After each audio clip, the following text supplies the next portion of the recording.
Hello there. Today I'm delighted to say that I'm tasting a wine from one of Bordeaux's first growth estates.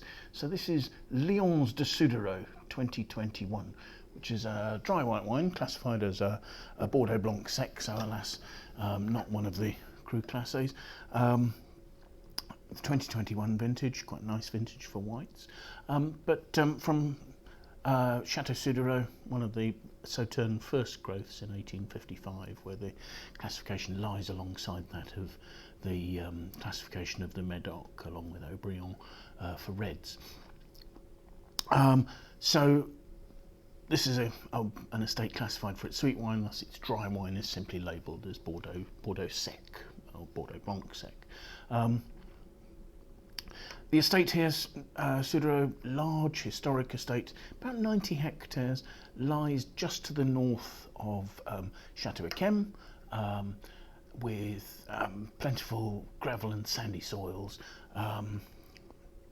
in the commune of Prégnac, so closer to the river Gironde than Yquem.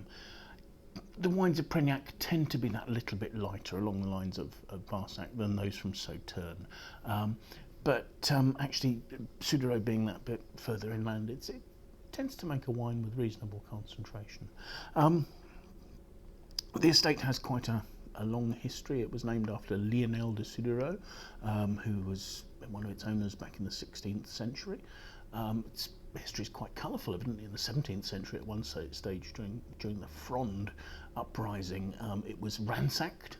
On a more pleasant note, its gardens evidently were designed by somebody called Nôtre, who was the landscape architect who laid out the gardens at Versailles. So worth a visit. Its current owners are French insurance group AXA, and their wine division AXA Millésime own some quite notable properties as well as Suduiraut. They also own Château Pichon-Baron in Pauillac. They own Domaine Lalo, a notable Nuit Saint-Georges producer. They own the port producer Quinta de Novel, and in Tokaj they have Dishnoko, so another region producing sweet wines.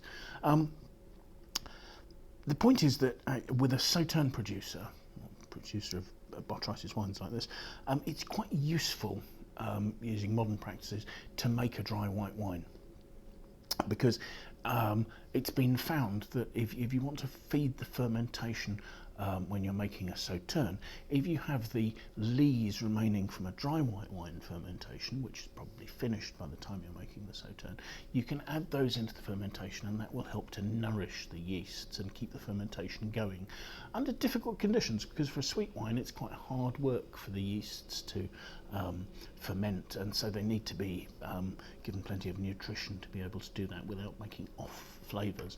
So it's quite handy for a producer like this to make a dry white wine as well. The wine in question is 52% Sémillon with balance of 48% of Sauvignon Blanc. It ferments in oak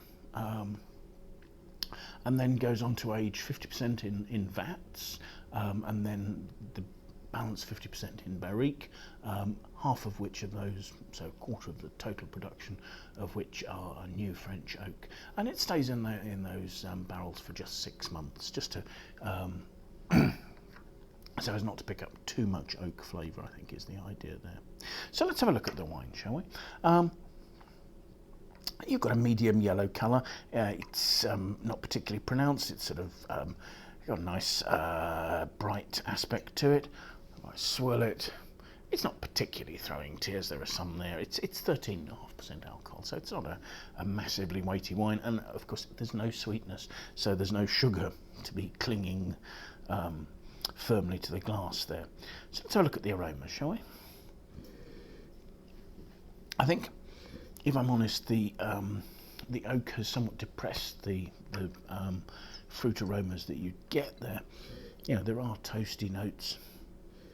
There are notes of creaminess.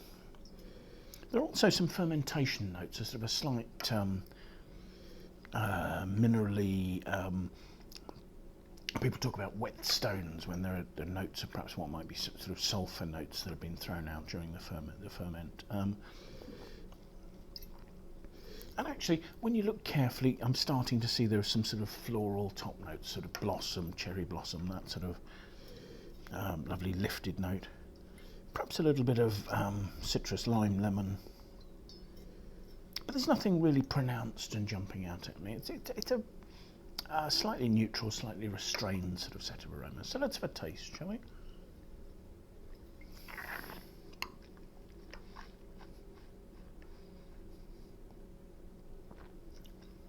So the wine is completely dry. There's a nice underlying citric freshness to the whole thing. I don't think the wine will have undergone malolactic conversion unless you've got sort of fresh fruit to the fore. But then overlaying everything, there's a toastiness, and that toastiness from the oak it's a textural thing as well. Actually, there's a very slight grip to the whole thing.